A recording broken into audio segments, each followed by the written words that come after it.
Hello and welcome दोस्तों refinement engineering. आज का वीडियो आगे बड़ा कमाल का होने वाला है दोस्तों। आज मैं आपके लिए यूएमएल डायग्राम का सबसे बेसिक वाला डायग्राम जो कि स्ट्रक्चरल डायग्राम के अंडर आता है, जिसका नाम है क्लास डायग्राम, आपके लिए मैं लेके आ गया हूं। आज भैया इसे हम समझने वाले हैं। तो दोस्तों यूएमएल डायग्राम के दो ब्रॉड कैटेगरीज हैं, एक है स्ट्रक्चरल डायग्राम, एक है बिहेवियरल डायग्राम। अब स्ट्रक्चरल डायग्राम में क्या खासियत है ऐसी? स्ट्रक्चरल डायग्राम्स जो होते हैं दोस्तों वो एक तरीके से static aspect of your system को कैप्चर करने में हमारी मदद करते हैं। To capture the static aspects of your system we use the structural diagram. I hope you are understanding the point. और उसी स्ट्रक्चरल डायग्राम के कैटेगरी के अंडर जो एक डायग्राम आता है वो है क्लास डायग्राम, जिसे आज हम समझने वाले हैं। और ऐसे और भी हैं स्ट्रक्चरल डायग्राम्स, एक एक करके उन्हें समझेंगे। पहले आपके लिए जो मैं लेके आ गया हूं वो है class diagram. I hope you are understanding the point. अब ये क्लास डायग्राम की ऐसी क्या खासियत है, व्हाट इज द स्पेशलिटी? सबसे पहली बात जो मैं आपको बताना चाहूंगा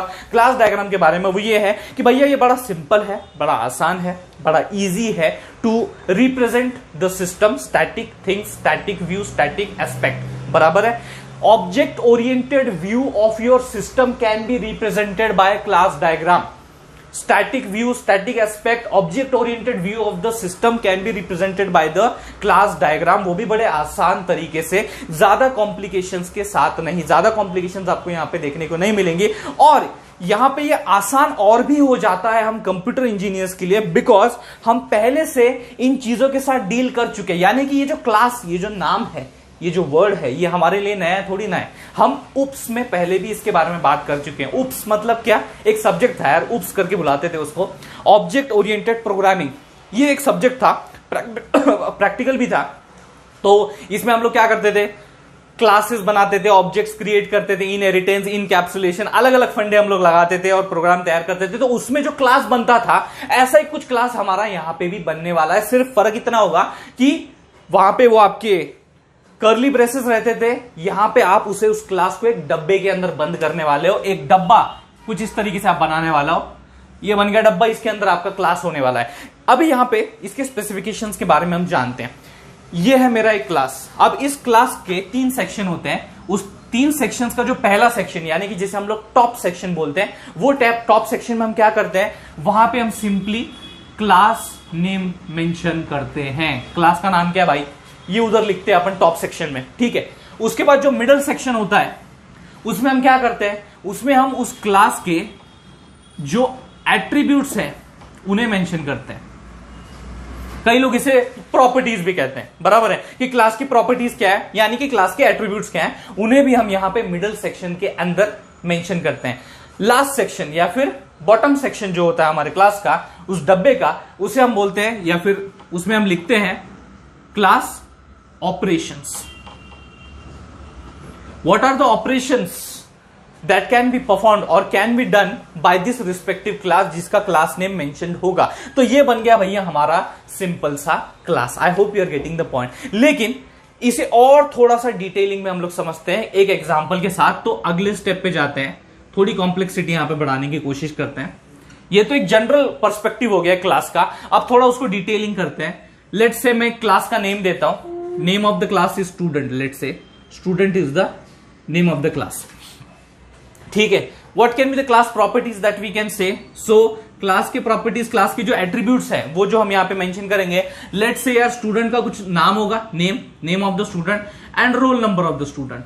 ठीक है, ये दो भैया उस क्लास के एट्रीब्यूट्स हैं। और तीसरा जो बच जाता है वो है यहाँ पे क्लास का ऑपरेशन, मतलब स्टूडेंट से जुड़े हुए जो operation it can do, it can perform, वो जो ऑपरेशंस हैं वो यहाँ पे हम लोग लिखने वाले हैं। जैसे कि what student can do a basic operation, let's say create a record, create record. तो ऑपरेशन को हम कुछ इस तरीके से लिखते हैं, जैसे फंक्शन लिखते हैं ना, वैसे हम लोग अपना ऑपरेशन जो है वो लिखते हैं, यहां पे स्पेसिफाई करते हैं। Let's consider it as a one only, create record, कुछ इस तरीके से। अब ये हो गया आपका कुछ डिटेलिंग, इसका डिटेल्ड वर्जन। लेकिन this is not the final version, ये आपका फाइनल वर्जन नहीं है। और भी कई सारे डिटेल्स जो हैं वो हमें इसमें ऐड करने हैं। तो वो डिटेल क्या होंगे वो जरा यहां पे हम समझने की कोशिश करते हैं। वो कुछ इस तरीके से होगा। सी, क्लास का नाम स्टूडेंट तो वैसे ही होगा, ओके। लेकिन उसके बाद जो आता है क्या है? उसके बाद जो आता है वो ये है।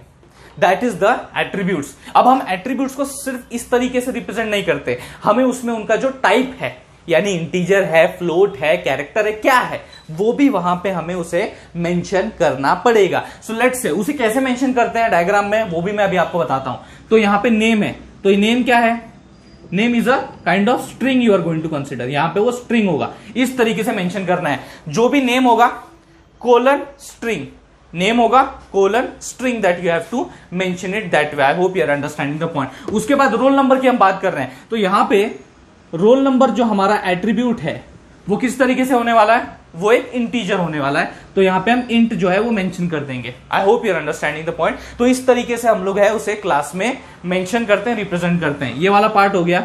उसके बाद आते हैं भैया इसके ऊपर, यानी कि क्रिएट रिकॉर्ड। ये जो आपका ऑपरेशन है, क्लास ऑपरेशन जिसे हम कहते हैं, उसे हम क्या करेंगे, किस तरीके से क्रिएट करेंगे, उसका भी तो भैया कुछ ना कुछ रिटर्न टाइप होगा, बराबर है। तो वो रिटर्न टाइप कैसे मेंशन करेंगे, तो बड़ा इजी है। आपको क्या करना है,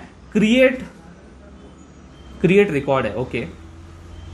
सो क्रिएट रिकॉर्ड यहां पे करेंगे और कोलन देंगे, मतलब एक बार आपने उस ऑपरेशन का नाम लिख दिया क्रिएट रिकॉर्ड, उसके बाद कोलन देंगे और यहां पे हम लोग मेंशन करेंगे let's say int. Let's consider कि उसका जो रिटर्न टाइप है इस ऑपरेशन का वो इंट है, तो वो मैंने वहां पे इंट लिख दिया आफ्टर द कोलन। कुछ इस तरीके से आप उसे मेंशन करोगे, कुछ इस तरीके से लिखोगे, but still it is not the final one, it is not the final representation, it is not the final static view of your system. फिर हम लोग क्या करते हैं, उसे और थोड़ा सा डिटेलिंग करते हैं, कुछ और चीजें उसमें ऐड करना भी बाकी है, उसे करते हैं। वो कुछ इस तरीके से होगा। सी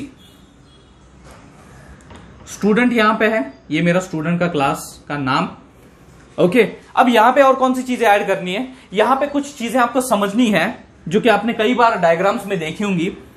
प्लस माइनस हैशटैग, ये most popularly use 3 visibility notations है। आपके एट्रीब्यूट या ऑपरेशन से जुड़े हुए जो विजिबिलिटी नोटेशंस है वो ये 3 है, ओके। तो प्लस का मतलब क्या, प्लस का मतलब होता है भैया पब्लिक, प्लस का मतलब होता है पब्लिक। माइनस का मतलब क्या होता है, प्राइवेट। और हैशटैग का मतलब क्या होता है, it is protected. I hope your understanding. ये तीनों टर्म्स जो हैं ये हम पहले ही ऑब्जेक्ट ओरिएंटेड प्रोग्रामिंग में सीख चुके हैं, समझ चुके हैं, तो इनको इतना एक्सप्लेन करने की यहां पे फिलहाल जरूरत नहीं है। तो यहां पे हम लोग क्या करने वाले हैं, जो हमारे क्लास की रिस्पॉन्सिबिलिटीज हैं, what we call middle section and the bottom section, ये हमारी क्लास की रिस्पॉन्सिबिलिटीज है, ओके। तो अभी ये जो रिस्पेक्टिव एट्रीब्यूट्स है और हमारे ऑपरेशंस हैं, क्या वो पब्लिक है, क्या वो प्राइवेट है, क्या वो प्रोटेक्टेड है, वो सारी चीजें वहां पे मेंशन करना बहुत ज्यादा जरूरी है। तो वो भी वहां पे हम मेंशन करेंगे कुछ इस तरीके से। लेट्स से पहले तो आप प्लस लिखोगे, यानी कि जो भी एट्रीब्यूट है वो आपका पब्लिक है या प्राइवेट है वो आप मेंशन करोगे। फिर यहां पे आप नेम लिखोगे और उसका स्ट्रिंग जो उसका टाइप है, करेक्ट, इस तरीके से। लेट्स से रोल नंबर जो है वो मेरा प्राइवेट है, रोल नंबर जो है वो मेरा प्राइवेट है, तो मैंने उसे इस तरीके से लिख दिया और वो इंट है, समझ में आया। और फिर फाइनली चलो इसका भी यूज कर लेते हैं। इसका क्या यूज है, यहां पे हैशटैग लगा लेता हूं। ये जो ऑपरेशन है ये मेरा प्रोटेक्टेड में आता है, दैट इज यहां पे क्रिएट रिकॉर्ड और यहां पे इंट है उसका रिटर्न टाइप, कुछ इस तरीके से। तो अब जाके जो भैया यहां पे मेरा क्लास बना है, अब जाके जो मेरा यहां पे क्लास बना है, it is the final representation of a class. ऐसे बहुत सारे क्लास हो सकते हैं आपके सिस्टम में, ये तो सिर्फ मैंने एक बना के दिखाया स्टूडेंट के नाम का। आपके उस सिस्टम के अंदर, उस ऑर्गेनाइजेशन के अंदर स्टूडेंट के साथ साथ टीचर भी होंगे, बराबर है। टीचर के साथ साथ एडमिनिस्ट्रेशन भी होगा, एडमिनिस्ट्रेशन के साथ साथ प्रिंसिपल भी होगा, प्रिंसिपल के साथ साथ वहां पे नॉन टीचिंग स्टाफ भी होगा, बहुत सारी चीजें हो सकती है। तो यहां पे एक क्लास मैंने बना के दिखाया है, ऐसे बहुत सारे आपके रिस्पेक्टिव उस सिस्टम के अंदर क्लास आप बना सकते हो to represent your system by using the class diagram. I hope you are understanding the point. तो भैया अपने सिस्टम के अंदर ऐसे बहुत सारे क्लासेस होंगे, ये तो हमने जान लिया, ये समझ लिया क्लास क्या होता है वो भी जान लिया। अब यहां पे सबसे इंपॉर्टेंट बारी आती है to complete the class diagram.